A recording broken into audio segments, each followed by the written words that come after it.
ጤና ይስጥልኝ የዘ ሴክሬት ኢንስቲትዩት ቤተሰቦች፣ በዛሬው ትምህርታችን ግሬድ 11 ሂስትሪ ዩኒት 9 ፓርት 4 ላይ ቆይታ ይኖረናል።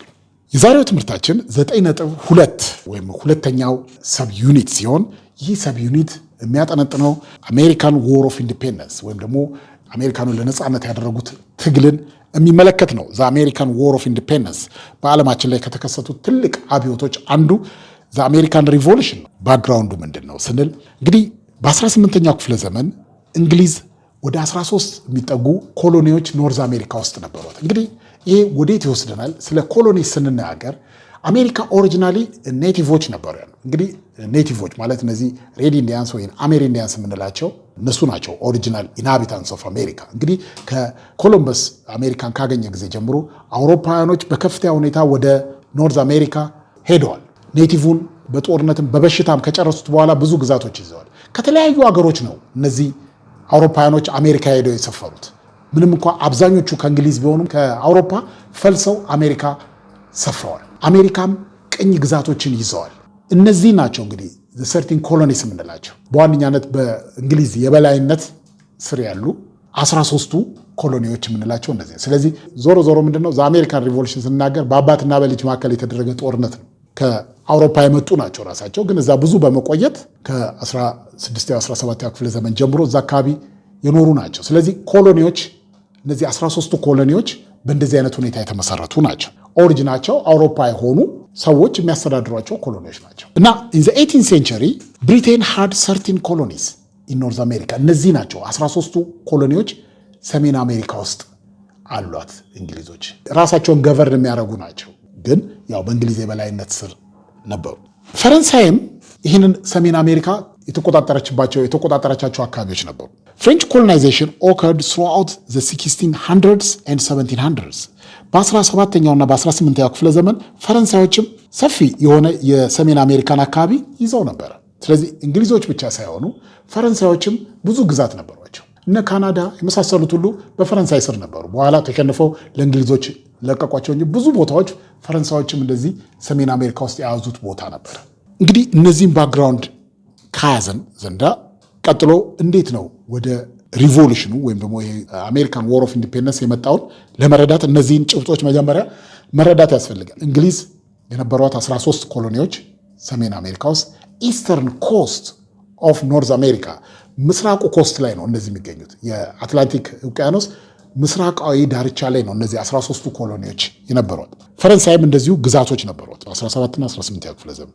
ከዛ ምን ተከሰተ? ዘ 7 years war የሚባል ጦርነት ተከሰተ። ይሄ 7 years war የሚባለው በጣም ትልቅ ጦርነት ነው። አንድ ቦታ ብቻ አይደለም የተካሄደው፣ ወደ 3 ቦታዎች ነው የተካሄደው። ህንድ ውስጥም ተካሂዷል፣ አውሮፓ ውስጥ ተካሂዷል፣ እዚህ ኖርዝ አሜሪካም ተካሂዷል።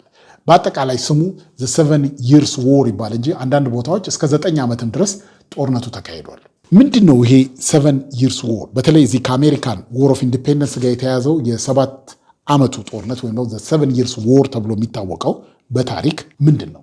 ይሄ ጦርነት በዋነኛነት እዚህ የዓለም ክፍል ላይ የተካሄደው በእንግሊዝና በፈረንሳይ አማካኝነት ነው። ዘ 7 years war ኢራፕት ያደረገው የተጀመረው በ1754 ነው።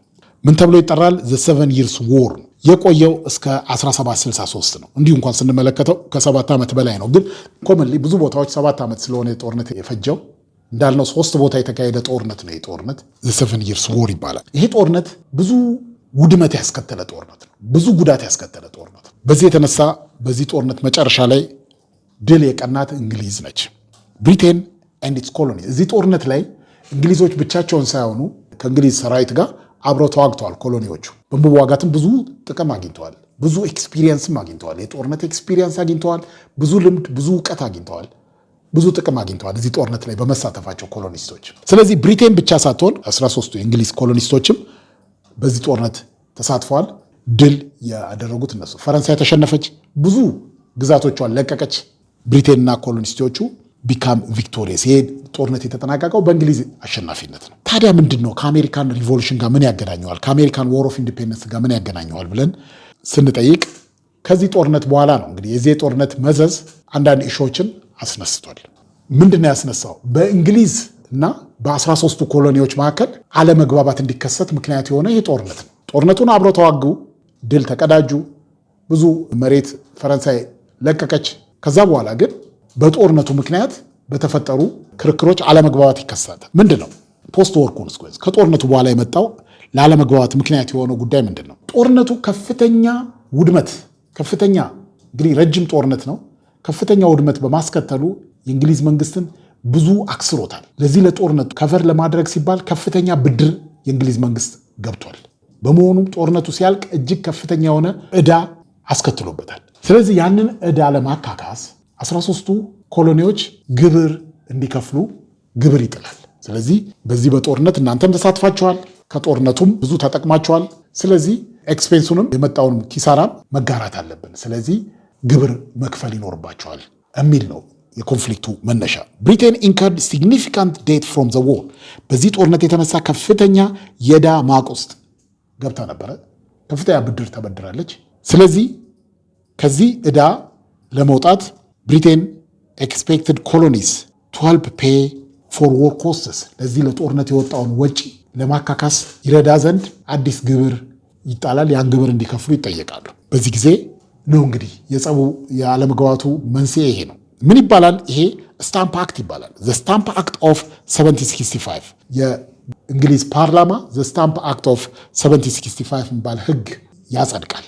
ፓርላማው ይህን ህግ ያጸድቅና ምን ይላል? ኮሎኒዎች 13ቱ ኮሎኒዎች ይህንን ግብር እንዲከፍሉ። የምንድን ነው የስታምፕ አክት? ማንኛውም ዶክመንት ላይ የሚለጠፉ ቴምብሮች አሉ። እነዛ ቴምብሮች ቀረጥ መክፈል አለባችሁ የሚል ውሳኔ ይወሰናል። ስለዚህ ዘ ስታምፕ አክት ነው እንግዲህ የመጀመሪያው ያለመግባባቱ መንስኤ። ሪኳየርድ ኮሎኒስ ቱ ፔይ ታክስ ፎር ኦፊሻል ስታምፕ ኦን ዶክመንት። ማንኛውም ዶክመንት ላይ የሚደረጉ ስታምፖች፣ ቴምብሮች ለነዛ ግብር መክፈል አለባችሁ ይባላሉ። ኮሎኒዎቹ ደግሞ ኖ አንከፍልም። የማንከፍልበት ምክንያት ይህንን ውሳኔ የወሰነው የእንግሊዝ ፓርላማ እኛን አይወክለንም። እኛ በእንግሊዝ ፓርላማ ሪፕሬዘንትድ አልሆንም። የምንወስነው እኛ የራሳችንን ውሳኔ በራሳችን አሴምብሊ ነው እንጂ የምንወስነው የእንግሊዝ ፓርላማ በወሰነው ውሳኔ አንገዛም። ምክንያቱም የኛ ወኪል እንግሊዝ ፓርላማ ውስጥ ስለሌለ። የእንግሊዝ ሕዝብ ሊከፍል ይችላል። ምክንያቱም ያ ፓርላማ የእንግሊዝ ፓርላማ፣ እያንዳንዱ የእንግሊዝ ሕዝብ ወኪሎቹ እዛ ፓርላማ ውስጥ ይገኛሉ። የኛ ወኪሎች ግን እዛ ፓርላማ ውስጥ የሉም። ስለዚህ እኛ ባልተወከልንበት የእንግሊዝ ፓርላማ የወሰነውን ውሳኔ እኛ ተቀብለን ግብር አንከፍልም ይላሉ። ለዚህም ምን የሚል አቋም ያንጸባርቃሉ? ኮሎኒስት ፕሮቴስት ያደረጉት በጣም የታወቀ አቋማቸውን የገለጹበት አባባል ምንድን ነው? ታክሴሽን ዊዛውት ሪፕሬዘንቴሽን ኢዝ ታይራኒ። ውክልና የሌለው ፓርላማ የወሰነውን ቀረጥ ክፈሉ ማለት ይሄ አምባገነንነት ነው። ሪፕሬዘንተድ ስላልሆን እኛን አይመለከተንም። ስለ እንግሊዝ ፓርላማ ውሳኔ እኛን አይመለከተንም። ስለዚህ አንከፍልም በማለት ምን የሚል ይሄ ፌመስ የሆነ አባባል ከዛን ጊዜ ጀምሮ እስከ ዛሬ ድረስ ፌመስ ሆኖ የሚታወቀው አባባል ዚስ ኢዝ ታክሴሽን ዊዛውት ሪፕሬዘንቴሽን። አልወከልነውም የእንግሊዝ ፓርላማ፣ ስለዚህ እሱ የወሰነውን ውሳኔ አንቀበልም የሚል ተቃውሞ ያሰማሉ። በዚህ አለመግባባቱ ይጀመራል። ይሄ መጀመሪያ በቃል የተጀመረው ተቃውሞ ቀስ እያለ እየከረረ ይመጣል። ኤስካሌቲንግ ሆስቲሊቲስ ኤስካሌት እያደረገ መጣ፣ እየተባባሰ መጣ። የእንግሊዝ መንግስትና የኮሎኒዎቹ አለመግባባት እየተካረረ መጣ። ኮሎኒያል ሪስፖንስ ለዚህ ተቃውሞ ኮሎኒያል ሪስፖንስ ምንድን ነው? አውትሬጅ ኦቨር ዘ ስታምፕ አክት ሌድ ቱ ኦርጋናይዝድ ፕሮቴስት። በቃል ብቻ ሳይሆን ቀስ ብሎ እስካሌት እያደረገ ውጥረቱ እየጨመረ ሲሄድ መጨረሻ ላይ ምን ሆነ? የተደራጀ ተቃውሞ ማሰማት ጀመሩ። በተደራጀ መልኩ 13ቱ ኮሎኒዎች ያስተባበሩት ስትሮንግ የሆነ ፕሮቴስት በእንግሊዝ መንግስት ላይ ማሰማት ጀመሩ። ይህ በእንዲህ እየሆነ እያለ ደግሞ ሌላ አለመግባባት ይፈጠራል። ምን ይሆናል? ሌላ አክት የእንግሊዝ መንግስት ኢንትሮዲውስ ያደርጋል። ምንድነው ያደረገው? ዘደች ኢስት ኢንዲያ ካምፓኒ የሚባል የእንግሊዝ ካምፓኒ አለ። ይህ የደች ኢስት ኢንዲያ ካምፓኒ ከፍተኛ የሆነ ኪሳራ ስለገጠመው ስኳር ያመርታል። ያንን ስኳር ኮሎኒዎች ውስጥ ሄዶ እንዲሸጥ ይመቻችለታል። ስኳር ያለ ቀረጥ አሜሪካ ኮሎኒዎች ውስጥ ወስዶ እንዲሸጥ ይፈቀድለታል። ይሄ ምንን ይጎዳል? የእንግሊዝ ነጋዴዎችን ይጎዳል። የእንግሊዝ ነጋዴዎችን ስለሚጎዳ ተቃውሟቸውን ይገልጻሉ። ይህን ተቃውሟቸውን የገለጹት ምን በማድረግ ነው? ቦስተን የሚባለው ሃርበር ላይ ወይም ወደብ ላይ ይህንን በእንደዚህ አይነት መልኩ የመጣውን የእንግሊዝ ስኳር ባህር ውስጥ በመጨመር ተቃውሟቸውን ይገልጻሉ። ዘይ ዳምፕድ በብዙ ቶን የሚቆጠር የእንግሊዝ ስኳር በድብቅ ቀስ ብለው ገብተው ተመሳስለው ገብተው ባህር ውስጥ እንዲደፋ ያደርጋሉ። ይሄ በታሪክ ምን ተብሎ ይታወቃል? ዘ ቦስተን ቲ ፓርቲ ተብሎ ይታወቃል። ምክንያቱም አሁንም እየተቃወሙ ያሉት የእንግሊዝ መንግስት የሚያደርሰውን ጫና ነው። በተዘዋዋሪ ስታምፕ ታክስን አንከፍልም ሲሉ እንደገና ደግሞ በዚህ መልኩ አሁን በሌላ መልኩ ኮሎኒዎችን ለመበዝበዝ የሚደረግ ያንን ካምፓኒ ከገባበት ኪሳራ ለማውጣት የተደረገ ዞሮ ከታክስ ጋር የተያዘ ሙከራ ነው። ስለዚህ ቦስተን ቲ ፓርቲ የሚባለው ይሄ ቦስተን ወደቡ ላይ ይህንን የእንግሊዝን ስኳር ባህር ውስጥ የጨመሩበት ተቃውሞ ነው። ኮሎኒስትስ ዳምፕድ ብሪቲሽ ቲ ኢንቱ ዘ ሃርበር ኢን ፕሮቴስት። ይህን በመቃወም ስኳሩን ባህር ውስጥ የጨመሩበት ተቃውሞ ነው። ይሄ ነገሮችን ጭራሽ ያባብሳል። ከዛ በኋላ የእንግሊዝ መንግስት ደግሞ ለዚህ ምላሽ ምን ያደርጋል? ቦስተን ሃርበሩን ጭራሹኑ ይዘጋዋል። እንግዲህ ወደብ ነው፣ ሸቀጦች የሚገቡበትና የሚወጡበት ነው። ሰራዊቱን ያንቀሳቀስና የቦስተን ሃርበር እንዲዘጋ ያደርጋል። ይሄ ነገሮች እየተካረሩ እንዲመጡ ያደርጋል። ከዛ በኋላ እንግዲህ ነገሮች እየተባባሱ መጡ። ምን ያደርጉ ጀመር? መሰባሰብ ጀመሩ። ከነዚህ ከ13ቱ ኮሎኒዎች ተወካዮች ተሰባስበው መመካከር ይጀምራሉ። እንዴት እናርግ? እንዴት ነው ተቃውሟችንን ኦርጋናይዝ በሆነ ሁኔታ መቀጠል ያለብን? እንግዲህ ከዚህ በፊት የ7 years war አመቺ ሁኔታ ፈጥሯል። ከእንግሊዝ ሰራዊት ጋር አብረው ሲዋጉ አብሮ የመቀራረብ አብሮ የመስራት ልምዶች አዳብረዋል፣ አብሮ የመዋጋት። ስለዚህ አሁን እንግዲህ እንሰባሰብና አንድ ነገር አቋማችንን ግልጽ ማድረግ አለብን በማለት ከየኮሎኒው ወኪሎች ይሰባሰባሉ። ይሰባሰቡና ኮንቲኔንታል ኮንግረስ ውይይት ያደርጋሉ፣ ጉባኤ ያካሂዳሉ። የመጀመሪያው ዘ ፈርስት ኮንቲኔንታል ኮንግረስ ተብሎ ይጠራል። ይሄ ከየኮሎኒዎቹ ተወክለው የመጡ ወኪሎች በመሰባሰብ እንዴት ማድረግ በምን አይነት ሁኔታ ተቃውሟቸው መቀጠል እንዳለባቸው ለመመካከር ያደረጉት የመጀመሪያው ውይይት ምን ተብሎ ይጠራል? ዘ ፈርስት ኮንቲኔንታል ኮንግረስ ይባላል። ኮንግረሱ የተካሄደው ፊላደልፊያ የሚባለው ግዛት ውስጥ ነው። የተካሄደውም በ1774 ነው። ዘ ፈርስት ኮንቲኔንታል ኮንግረስ ይባላል። ይሄኛው ፎርምድ ኢን ሪስፖንስ ቱ ዘ ትሪትመንት ኦፍ ቦስተን። ቦስተን ላይ እንግዲህ የእንግሊዝ መንግስት የወሰደውን ለተደረገው ሻዩን ባህር ውስጥ ሲጨምሩ የወሰደው እርምጃ ምንድነው? ወደቡን መዝጋት ነው። ስለዚህ ያንን በተመለከተ እንዴት ምላሽ እንስጥ፣ እንዴት ሪስፖንድ እናድርግ የሚለውን ነገር ለመነጋገር ዘ ፈርስት ኮንቲኔንታል ኮንግረስ ይሰበሰባል። ስለዚህ ዓላማው ቦስተን ላይ ስለተወሰደው እርምጃ ስለ ቦስተን ጉዳይ የሚናገሩበት ነው። ትንሽ ቆይተው ደግሞ ዘ ሰከንድ ኮንቲኔንታል ኮንግረስ አሁንም ተሰባስበው ጉባኤ ያካሄዳሉ። በዚህኛው ጉባኤ they formed to debate further action and prepared for conflict ለማይቀረው ግጭት ለማይቀረው ጦርነት ምን ማድረግ እንዳለባቸው አቋም ይወስዳሉ። በዚህ ጊዜ ነው ጆርጅ ዋሽንግተንን የጦሩ መሪ አድርገው ለማይቀረው ትግል ለማይቀረው ጦርነቱን እንዲመራ እና ሌሎችም የተለያዩ ኃላፊነቶች እንዲወስዱ ያደረጉት እና እነዚህ ዘ ፈርስት ኤንድ ሰከንድ ኮንቲኔንታል ኮንግረስ የሚባሉት ሪፕሬዘንታቲቭ ከየኮሎኒው መጥተው የተሰባሰቡባቸውን የመጀመሪያው ቦስተን ላይ የተወሰደውን እርምጃን፣ ሁለተኛው ግን ለማይቀረው ግጭት ምን አይነት ዝግጅት አንዳንድ ቁልፍ የሆኑ ውሳኔዎችና ዝግጅቶችን ያደረጉበት ነው። የመጀመሪያው ጆርጅ ዋሽንግተን እንግዲህ እንደምናውቀው በታሪክ የመጀመሪያው ይህን ትግልም ጦርነቱን ዋር ኦፍ አሜሪካን ኢንዲፔንደንስን ሰራዊቱን በማስተባበር ኮማንደር ኢን ቺፍ ሆኖ የመራው ነው። መጨረሻ ላይም የመጀመሪያው የአሜሪካ ፕሬዚዳንት ሆኖ የተመረጠው የአሜሪካ ፕሬዚዳንት ነው ጆርጅ ዋሽንግተን። ከአሪስቶክራቶቹ ከመሬት ባለአባቶቹ አንዱ የነበረ ነው። ባለሀብቶች ናቸው፣ የኮሎኒዎቹን የሚመሩ ናቸው። አውትብሬክ ኦፍ ዘ ዎር እንግዲህ ጦርነቱ እንዴት ተጀመረ? ዘ ዎር ኦፍ አሜሪካን ኢንዲፔንደንስ በእንደዚህ አይነት ሁኔታ ቴንሽኑ ውጥረቱ እየቀጠለ ሄዶ መጨረሻ ላይ ጦርነቱ ፈነዳ። በእንግሊዞችና በኮሎኒዎች መካከል የተደረገው ጦርነት እንዴት ነው ጦርነቱ የጀመረው? ፈርስት ባትል የመጀመሪያው ጦርነት የመጀመሪያው ጥይት የተተኮሰው እንዴት ነው? ገንፋየር ኤክስቼንጅ እንግዲህ ይህ ጦርነት የተጀመረው በኮሎኒስቶቹና በእንግሊዝ ሰራዊት መካከል በተደረገ የቶክስ ልውውጥ ነው። ይህ የመጀመሪያው ቶክስ ልውውጥ የተደረገው ኤፕሪል 1775 ላይ ነው። የተካሄደውም ሌክሲንግተን የሚባል እና ኮንኮርድ የሚባል ቦታዎች ላይ በሁለቱ ወገኖች መካከል በተደረገ የቶክስ ልውውጥ የአሜሪካን ዎር ኦፍ ኢንዲፔንደንስ አንድ ብሎ የተጀመረበት ጦርነት በዚህ ቀን የተካሄደ ነው። ዚስ ማርክድ ዘ ቢጊኒንግ ኦፍ ዘ አሜሪካን ሪቮሉሽን እንግዲህ ዓለማችንን ከቀየሩ ሪቮሉሽኖች መካከል አንዱ አሜሪካን ሪቮሉሽን ነው። አሜሪካ ዛሬ የሲምቦል ኦፍ ዲሞክራሲ ተብላ የብዙ ነገሮች እንግዲህ የዓለም ፖሊስ የሆነች ሀገር ነች በአሁኑ ጊዜም ለረጅም ዘመናት እና ዚስ ማርክድ ዘ ቢጊኒንግ ኦፍ ዘ አሜሪካን ሪቮሉሽን። ኢንላይትመንት ኢንፍሉዌንስ እንግዲህ ከዚህ በፊት ስለ ኢንዱስትሪያል ሪቮሉሽን እንዳነሳ ነው የኢንላይትመንት ወይም ደግሞ ይሄ ኢንቴሌክቹዋል ሪቮሉሽን ተጽዕኖ አሜሪካን ዎር ኦፍ ኢንዲፔንደንስ ላይ የራሱ ተጽዕኖ ነበረው እና ይሄ ኢንላይትመንት ሙቭመንት ቀላል ሙቭመንት አይደለም። ኢንቴሌክቹዋል ሪቮሉሽን የእነሱ ሀሳብ በተለያየ መልኩ ተገልጿል። በአሜሪካ ሪቮሉሽን ላይ ተገልጿል፣ በፍሬንች ሪቮሉሽን ላይ ተገልጿል፣ በተለያዩ ትልልቅ አብዮቶች ላይ ተንጸባርቋል። ስለዚህ አሜሪካን ዎር ኦፍ ኢንዲፔንደንስ አይዲዮሎጂካል ሩቱ ወይም ደግሞ የርዕዮተ ዓለም ስሩ ዘ ኢንላይትመንት ሙቭመንት የኢንቴሌክቹዋል ሪቮሉሽኑ ላይ ሲቀነቀኑ የነበሩ አዳዲስ አስተሳሰቦች ማኒፌስት አድርገዋል። በዚህ በአሜሪካን ዎር ኦፍ ኢንዲፔንደንስ ላይ ኢንላይትመንት አይዲያስ ጀስቲፋይድ ዘ ፑሽ ፎር ኢንዲፔንደንስ። ይህ አሜሪካኖች ለነፃነት የሚያደርጉት ትግልን በማቀጣጠል ረገድ ዘ ኢንላይትመንት አይዲያዎች በዛን ጊዜ ይቀነቀኑ የነበሩ ኢንቴሌክቹዋል አዳዲስ ጌም ቼንጂንግ የሆኑ አስተሳሰቦች ለዚህ አስተዋጽኦ አድርገዋል። ኮሎኒስቶቹ ምን አይነት ጥያቄ ነበር የሚያነሱት? ኮሎኒስትስ ሶት ዘ ሴም ፖለቲካል ራይትስ አዝ ብሪቲሽ ሲቲዝን። ልክ የእንግሊዝ መንግስት ለእንግሊዝ ዜጎች የሰጠው አይነት ፖለቲካ መብት ለእኛም ሊከበርልን ይገባል። ስለዚህ ያነሳ ነው ጥያቄ አግባብነት ያለው ጥያቄ ነው። የተቃወም ነው የእንግሊዝ ፓርላማ ውስጥ ውክልና የሌለው የእኛ ሴይንግ የሌለው የእንግሊዝ ፓርላማ በወሰነው ውሳኔ አንገዛም፣ በዛ በወሰነው ውሳኔ ግብር አንከፍልም የሚል አቋም ነው ያላቸው። ምንድነው አልቲሜት መሰረቱ ቦቶም ላይኑ ምንድነው? የእንግሊዝ መንግስት የእንግሊዝ ዜጎችን መብት እንደሚያከብረው ሁሉ የእኛንም መብት ሊያከብር ይገባል። ለዜጎቹ ያከበራቸውን መብቶች ለእኛም ሊያከብርልን ይገባል። ቤዚክ ፕሪንሲፕሉ ተመሳሳይ ነው የሚል አቋም ነው። ስለዚህ ኮሎኒስቶቹ ምንድነው ዘ ሴም ፖለቲካል ራይት፣ ልክ የእንግሊዝ ዜጎች እንደሚከበርላቸው መብቶች ሁሉ የእኛንም መብት የእንግሊዝ መንግስት ሊያከብር ይገባል የሚል አቋም ነበራቸው። ስለዚህ የኢንላይትመንት የኢንቴሌክቹዋል ሪቮሉሽን ተጽዕኖ አሜሪካን ሪቮሉሽን ወይም ዎር ኦፍ ኢንዲፔንደንስ ላይም ነበረ። በኋላ ምን ተከሰተ? ዲክሌሬሽን ኦፍ ኢንዲፔንደንስ።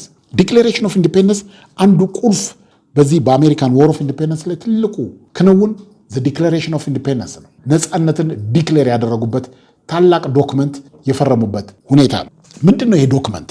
ዘ ኪ ዶክመንት ዘ ዲክሌሬሽን ኦፍ ኢንዲፔንደንስ ኢሹ የተደረገው ወይም ደግሞ ይፋ የተደረገው ጁላይ 4 1776 ነው። እንግዲህ ሁላችንም እንደምናውቀው ጁላይ 4 በአሜሪካ ውስጥ ከዛን ጊዜ ጀምሮ የሚከበር ትልቅ ብሔራዊ በዓል ነው። ጁላይ 4 እያንዳንዱ አሜሪካዊ ጁላይ 4 በጣም ትልቅ ቦታ የሚሰጠው ቀን ነው። ምክንያቱም ይሄ ኢንዲፔንደንስ ዴይ ነው፣ የነፃነት ቀን ነው። ይሄ ውል ይሄ ዶክመንት የተፈረመበት ቀን የአሜሪካ የነፃነት ቀን ተብሎ የሚከበር ነው። ጁላይ 4 ይባላል። በጣም በስፋት አዋቂ ሕፃኑ ሁሉ የሚያውቀው ትልቅ ብሔራዊ በዓል አሜሪካ ውስጥ ጁላይ 4 ነው። ኢሹድ ኦን ጁላይ 4 1776 ባይ ዘ ሰከንድ ኮንቲኔንታል ኮንግረስ። ቅድም እንዳልነው እንግዲህ ይሄ ሰከንድ ኮንቲኔንታል ኮንግረስ የኮሎኒዎቹ ወኪሎች ያሉበት ሰከንድ ኮንቲኔንታል ኮንግረስ ይህንን ዶክመንት ያጸደቀበት ቀን ነው ጁላይ 4 1776። ይህ ዶክመንት ይህ ታላቅ ዶክመንት ድራፍት የተደረገው የተረቀቀው በቶማስ ጃፈርሰን ነው። ቶማስ ጃፈርሰን ነው ይህንን ትልቅ ዶክመንት ያረቀቀው። ይህንን ሲያረቅ ታዋቂ በሆነው የኢንላይትመንት ፊሎሶፈር ጆን ሎክ አይዲያ እየተመራ ነው እና የጆን ሎክ እንግዲህ ከኢንላይትመንት ፊሎሶፈርስ አንዱ ነው እና የጆን ሎክ አስተሳሰብ ቶማስ ጃፈርሰን ላይ ከፍተኛ ተጽዕኖ ፈጥሮበታል። ስለዚህ ቶማስ ጃፈርሰን ነው ይህን ዶክመንት ያረቀቀው። ዶክመንቱ ደግሞ የጸደቀው ጁላይ 4 1776 ነው። የጸደቀው ባይ ዘ ሰከንድ ኮንቲኔንታል ኮንግረስ ነው። ኮር ፕሪንሲፕሉ ምንድን ነው? የዚህ ዲክሌሬሽን ኦፍ ኢንዲፔንደንስ ቁልፍ መርሁ ምንድን ነው? ኢት አፊርምድ ናቹራል ራይትስ፣ የሰው ልጆች ናቹራል ራይትን እውቅና የሰጠ ዶክመንት ነው። ምንድን ናቸው እነዚህ ሶስት ናቹራል ራይትስ? ዘ ራይት ቱ ላይፍ፣ በህይወት የመኖር መብት፣ ዘ ራይት ቱ ሊብሪቲ፣ በነፃነት የመኖር መብትና ዘ ራይት ኦፍ ዘ ፐርሱት ኦፍ ሃፒነስ፣ የሰው ልጆች ደስታን የመሻት መብት ናቸው። እነዚህ ቁልፍ ፕሪንሲፕሎች ናቸው። ናቹራል ራይትስ ኦፍ ማን ይባላሉ። የሰው ልጅ የተፈጥሮ መብቶች ናቸው። ሰዎች በነፃነት የመኖር መብት አላቸው። እንዲሁም ደግሞ ደስተኛ ሆኖ ደስታን የመሻት ዲክሌሬሽን ኦፍ ኢንዲፔንደንስ አንድ ያጸደቀው ይህን ሶስት ናቹራል ራይትስ ኦፍ ማን የሚባሉ ላይፍ፣ ሊብሪቲ እና ፐርሱት ኦፍ ሃፒነስ ነው። ሊስት ሌላው በዚህ ዲክሌሬሽን ኦፍ ኢንዲፔንደንስ በዚህ ዶክመንት የተደረገው ነገር ምንድን ነው? ኮሎኒዎቹ የነበሯቸውን ግሪቪያንሶች የነበሯቸውን ብሶቶች በሙሉ ሊስት ተደርገው የተጻፉበት ነው። ግሪቪያንሶች ወይም ደግሞ ብሶቶቹ በማን ላይ ነው? በእንግሊዝ ንጉስ ላይ ነው። በወቅቱ የነበሩት የእንግሊዝ ንጉስ ኪንግ ጆርጅ ዘ ሰርድ ይባላሉ። ኪንግ ጆርጅ ዘ ሰርድ ላይ የነበራቸውን ግሪቪየንስ ብሶት ሊስት ተደርገው የተጻፉ ናቸው። ስለዚህ እነዚህ የዲክሌሬሽን ኦፍ ኢንዲፔንደንስ ኮር ፕሪንሲፕል ናቸው። እዚህ ላይ እንግዲህ በምስል እንደምንመለከተው ዲክሌሬሽን ኦፍ ኢንዲፔንደንስ ሲፈረም ነው እነዚህ ሰከንድ ኮንግረስ ላይ ከየኮሎኒው ሪፕሬዘንት ተደርገው የመጡ ወኪሎች ናቸው ይህንን ታላቅ ዶክመንት ሲፈርሙ ነው የሚያሳየው። ከዛ በኋላ ምን ተከተለ? እንግዲህ ይህንን እርምጃ ተከትሎ ጦርነቱ ተከፈተ። ዎር ኦፍ ኢንዲፔንደንስ ተጀመረ። ኢኒሻል ቻሌንጅስ እንግዲህ በእንግሊዝ ሰራዊትና በኮሎኒስቶቹ መካከል ጦርነት ተጀመረ፣ ቀጠለ። እንግዲህ እንግሊዝ በጣም ታዋቂ ናቫል ፓወር ነች። መጀመሪያ አካባቢ ኮሎኒስቶቹ የእንግሊዝን ሰራዊት መቋቋም አልቻሉም ነበር። መጀመሪያ አካባቢ ኢኒሻል ቻሌንጅ ነበሩ፣ ሲጀመር አልቻላቸውም ነበር። ቢኮዝ እንግሊዝ ከፍተኛ ሰራዊት ነው እዛ ስቴሽን ያደረገችው። እነዚህ ኮሎኒስቶች ብዙ ልምድ የላቸውም። በእርግጥ ዎር ኦፍ ዘ 7 years war ላይ ተዋግተዋል፣ ብዙ ልምድ አካብተዋል፣ ግን ማች አያደርግም ከእንግሊዝ ሰራዊት ጋር። ስለዚህ ኮሎኒስት ፌስድ a powerful British army, ዋሽንግተንስ poorly trained army against። እንግዲህ በጆርጅ ዋሽንግተን ነው የሚመራው። የኮሎኒው የተሰባሰቡ ሰራዊቶች በጆርጅ ዋሽንግተን አመራር ነው ጦርነቱን የጀመሩት። እንግዲህ ይሄ በጆርጅ ዋሽንግተን የሚመራው ሰራዊት ፑርሊ ትሬንድ ነው፣ እንደ እንግሊዝ ሰራዊት ዌል ትሬንድ አልነበረም። ስለዚህ መቋቋም አልቻሉም ነበር። መጀመሪያ አካባቢ የእንግሊዝን ሰራዊት መቋቋም አልቻሉም ነበር። በኋላ ግን ቀስ በቀስ ሁኔታዎች እየተለወጡ መጡ። አት ዘ ኤንድ ኦፍ ዘ ዴይ ይሄ ጦርነት ዘ ዎር ኦፍ ኢንዲፔንደንስ የተጠናቀቀው ኮሎኒስቶቹ ድል በማድረግ የእንግሊዝ ሰራዊት በመሸነፍ ነው የተጠናቀቀው። ለምን? እንዴት ሊሸነፍ ቻለ? የእንግሊዝ ሰራዊት እንዴት ሊሸነፍ ቻለ? ሪዝንስ ፎር አሜሪካን ሰክሰስ፣ ለአሜሪካ ሰክሰስ መንስኤዎች፣ ፋክተሮች፣ ኮንትሪቢዩት ያደረጉ ፋክተሮች ምን ነበሩ ብለን ስንጠይቅ አንደኛው ሞቲቬሽን ነው። ኮሎኒስት ወር ዲተርሚንድ፣ ቁርጠኝነት ነበራቸው በጣም ኢንስፓይት ኦፍ ዜር ኢኒሻል ፌለር፣ መጀመሪያ አካባቢ እንኳን ሽንፈት ቢገጥማቸውም ግን ቁርጠኝነት በጣም ያየለ ስለነበረ ይሄ ሞቲቬሽናቸውን በከፍተኛ ሁኔታ ጨምሮታል። ስትሮንግ ሪዞልቭ አሞንግ አሜሪካንስ ኮምፔርድ ቱ ዘ ብሪቲሽ፣ ከብሪቲሽ ሰራዊት ጋር ሲነጻጸር የኮሎኒስቶቹ በጣም ዲተርሚንድ ነበሩ። በጣም በቁርጠኝነት ጥርሳቸውን ነክሰው ነበር ሲዋጉ የነበሩት። ይሄ ለስኬታቸው አንዱ አስተዋጽኦ ያደረገው ፋክተር ነው። ሁለተኛው ብሪቲሽ ሚስቴክ ነው። የተለያዩ ስህተቶችን ሰርታለች። አንደርማይን አድርገዋቸዋል። ትልቁ አንዱ ምንድነው? አንደርማይን አድርገው ንቀዋቸዋል። ኮንፊደንስ ሌድ ቱ ስትራቴጂክ ኢረር፣ ከዚህ ከኦቨር ኮንፊደንስ የመነጨ በሚገባ በላይ በራስ ከመተማመን የመነጨ ትልልቅ ስህተቶች እንግሊዞች ሰርተዋል። እነዚህ ተደማምረው ለሽንፈታቸው አስተዋጽኦ አድርገዋል። ሶስተኛው ምክንያት ጂኦግራፊካል አድቫንቴጅ ነው። ዲስታንስ ሜድ ብሪቲሽ ሰፕላይ ላይንስ ቨልነሬብል፣ እንግሊዝ ከሰፕላይ ላይኗ በጣም በመራቋ፣ ምክንያቱም የምትዋጋው አሜሪካ ነው፣ ሰፕላዩ ያለው እንግሊዝ ነው። ከዛ ድጋፍ ለማምጣት ለማሰባሰብ ከፍተኛ ፈተና ነበረ። ሌላው ግን ትልቁ ለዚህ ጦርነት ለኮሎኒዎቹ ድል አድራጊነት አስተዋጽኦ ያደረገው የፈረንሳይ ድጋፍ። ከኮሎኒስቶቹ ጎን ሆና እንግሊዝን የወጋችው ፈረንሳይ ነች። ፈረንሳይ ለኮሎኒዎቹ ወይም ደግሞ ለነሱ ለመብታቸው ለሚያደርጉት ትግል አስባ አይደለም፣ ወይም ደግሞ ዲሞክራቲክ አስተሳሰብ ኖሯት ኮሎኒዎቹ ለመብታቸው ስለሚታገሉ ለዛ ሲምፐታይዝ አድርጋ አይደለም እንግሊዞችን ከኮሎኒዎች ጎን ሆና ለመዋጋት የቻለችው። ለእንግሊዝ ከነበራት ጥላቻ ነው። ምክንያቱም 7 years war ላይ ብዙ ግዛቶቿን አጣለች። በዚህ ብቻ አይደለም፣ እንግሊዝና ፈረንሳይ ተቀናቃኞች ነበሩ፣ ራይቫልስ ነበሩ። በዚህ የተነሳ ከፍተኛ ጥላቻ ስለነበረ እንግሊዞችን የመበቀያ መልካም አጋጣሚ እንዳገኘች በማሰብ ኮሎኒስቶችን በሚገባ ትደግፋቸው ነበር። ፍራንስ ኢንተርድ ኢን ዘ ዎር ኢን 1778 ፕሮቫይዲንግ ክሩሻል አሲስታንስ። ዝም ብላ ከመጀመሪያው አይደለም የገባቸው ፈረንሳይ። ኮሎኒስቶቹ በተወሰኑ ግንባሮች ላይ ድል ሲያገኙ እንደዚህማ ከሆነ እኔ ደግሞ ብደግፋቸው የበለጠ ስኬታማ ሊሆን ይችላሉ በሚል ነው። እና ለዚህ ነው 1778 ጀምሮ ነው ፕሮቫይዲንግ ክሩሻል አሲስታንስ። ይሄ ለኮሎኒዎቹ ድል አድራጊነት የበኩሉን አስተዋጽኦ አድርጓል። ፋይናል ቪክትሪ፣ የመጨረሻው ድል እንዴት ነበር የተገኘው? የመጨረሻው ይህ የዎር ኦፍ ኢንዲፔንደንስ ድሉ ለኮሎኒስቶች የሆነው ዮርክ ታውን ላይ የተከናወነው እጅ መስጠት ነው። 1781 ላይ ኮምባይንድ አሜሪካን ኤንድ ፍሬንች ፎርስስ ትራፕድ ብሪቲሽ ጀነራል ኮርንዋሊስ የሚባል የእንግሊዝ ጦር መሪን ዮርክ ታውን ላይ ይከቡታል፣ እጁን እንዲሰጥ ያደርጉታል። ይሄ ዚስ ዋዝ ሜጀር ቪክትሪ፣ ትልቁ የኮሎኒስቶች በእንግሊዝ ሰራዊት ላይ የተቀዳጁ ትልቁ ድል ነው። ኮርንዋሊስ ሰረንደርድ ሊዲንግ ቱ ዚ አሜሪካን ኢንዲፔንደንስ። በዚህ የአሜሪካን ኢንዲፔንደንስ እውን ሆነ። አሜሪካ በእንግሊዝ ሰራዊት ላይ ድል ተቀዳጅታ ነፃነቷን ልታውጅ ቻለች። ኢፌክትስ ኦፍ ዚ አሜሪካን ዎር ኦፍ ኢንዲፔንደንስ። እንግዲህ በዚህ ሁኔታ ጦርነቱ ተጠናቀቀ። የዚህ ዎር ኦፍ ኢንዲፔንደንስ ውጤቱ ምንድን ነው? ምን ውጤት አስገኘ የሚለውን ስንመለከት ኢፌክትስ ኦፍ ዚ አሜሪካን ዎር ኦፍ ኢንዲፔንደንስ፣ የመጀመሪያው ያው ግልጽ ነው፣ ሊበሬሽን ፍሮም ብሪቲሽ ሩል፣ ከእንግሊዝ አገዛዝ ነፃ መውጣት። ይሄ የዎር ኦፍ ኢንዲፔንደንሱ የትግሉ ዋነኛው ድል ነው። አቺቭድ ፍሪደም ፎር ዘ አሜሪካን ፒፕል ፍሮም ኮሎኒያል ኮንትሮል፣ ከእንግሊዝ ቅኝ ግዛት አሜሪካ ነፃ እንድትወጣ አስችሏል። ይሄ ፋንዳሜንታሉ ጉልሁ ትልቁ የዎር ኦፍ አሜሪካን ኢንዲፔንደንስ ውጤት ነው። ሁለተኛው ፎርሜሽን ኦፍ ኤ ኒው ኔሽን፣ ዩናይትድ ስቴትስ ኦፍ አሜሪካ የምትባል አገር እንድትፈጠር ያስቻለው ይሄ ድል ነው። ፎርሜሽን ኦፍ ኤ ኒው ኔሽን፣ ክሪኤሽን ኦፍ ዘ ዩናይትድ ስቴትስ established an independent nation with its own government and identity። እንግዲህ ራሷን የቻለች የራሷ መለያ ባህሪ የራሷ መንግስት ያላት ዩናይትድ ስቴትስ ኦፍ አሜሪካ የምትባል አገር እንድትፈጠር ያደረገ ነው። እንግዲህ በእንደዚህ አይነት ሁኔታ ነው እንግዲህ አሜሪካ ራሷን የቻለች መንግስት ሆና ተቋቁማ ከዛን ጊዜ ጀምሮ እስከ ዛሬ ድረስ ዓለምን የምትቆጣጠር የዓለም ፖሊስ የዓለም ጠበቃ ሆና እንድትዘልቅ ያደረገ ክስተት ነው። ኢንፍሉዌንስ ኦን ግሎባል ሪቮሉሽን። ይህ እንግዲህ እዛው አሜሪካን በተመለከተ ነው። በግሎባል ደረጃስ በዓለም ደረጃስ? በዓለም ደረጃ የአሜሪካን ሪቮሉሽን የራሱ የሆነ ትልቅ አስተዋጽኦች አድርጓል። ከነዚህ ውስጥ አንዱ ሌሎች አብዮቶች እንዲቀሰቀሱ ትሪገር አድርጓል። ከአሜሪካ ሪቮሉሽን በኋላ ሌሎች አብዮቶች እንዲቀሰቀሱ አስተዋጽኦ አድርጓል። ስለዚህ ይሄ ግሎባሊ የአሜሪካ ሪቮሉሽን መነቃቃትን ፈጥሯል። የእነሱን ምሳሌ ተከትለው ሌሎች ህዝቦች ለመብታቸው ለነፃነታቸው ታግለዋል። ከነዚህ ውስጥ አንዱ የፍሬንች ሪቮሉሽን ነው። ፈረንሳዮች እንዲነሳሱ እንዲነቃቁ አድርጓል። ስለዚህ አንዱ ምንድነው? ኢት ኢንስፓየርድ ዘ ፍሬንች ሪቮሉሽን። አንድ ትልቁ የፈረንሳይን አብዮት ለመቀስቀሱ ጉልህ ድርሻ አበርክቷል። ሌላው በላቲን አሜሪካ ውስጥ የተለያዩ ህዝቦች ለነፃነታቸው ያደረጉትን ትግል እንዲቀጣጠል አድርጓል። አሜሪካኖች ለነፃነታቸው ያደረጉትን ትግል በመመልከት በቅኝ ግዛት ቀንበር ስር የነበሩ ብዙ የላቲን አሜሪካ ህዝቦች ከቅኝ ግዛት ነፃ ለማውጣት ትግል የጀመሩበት ሁኔታ ተፈጥሯል። ስለዚህ ይሄ የአሜሪካን ሪቮሉሽን የአሜሪካን ዎር ኦፍ ኢንዲፔንደንስ ግሎባሊ ያመጣው ተጽዕኖ ነው። ከነዚህ ውስጥ አንዱ ዶሚኒካን ሪፐብሊክ ትባል የነበረች ሀገር ውስጥ የተከሰተው ሁኔታ ለዚህ አንድ ምሳሌ ነው። ይሄ ሁሉ ቢሆንም ግን ስሌቨሪ ሪሜንስ። ምንም እንኳ ዎር ኦፍ ኢንዲፔንደንስ የአሜሪካን ኮሎኒዎችን ከእንግሊዝ ነፃ ቢያወጣም ባርነት ግን እንዲቀጥል አድርጓል። ስሌቨሪ እስከምን ድረስ ቀጥሏል?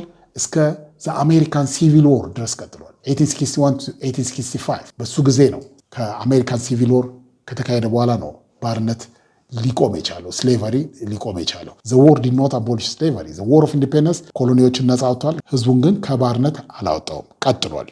ኢን ዘ ኒውሊ ፎርምድ ዩናይትድ ስቴትስ ኦፍ አሜሪካ አዲስ የተመሰረተችው ለነፃነት ታግላ ራሷን ከእንግሊዝ ቅኝ አገዛዝ ነፃ ያወጣችው ነፃይቷ አሜሪካ ውስጥ ግን ባርነት ቀጥሏል። በዚህ የዛሬውን ትምህርታችንን እናጠናቅቃለን። ለነበረን ጊዜ አመሰግናለሁ።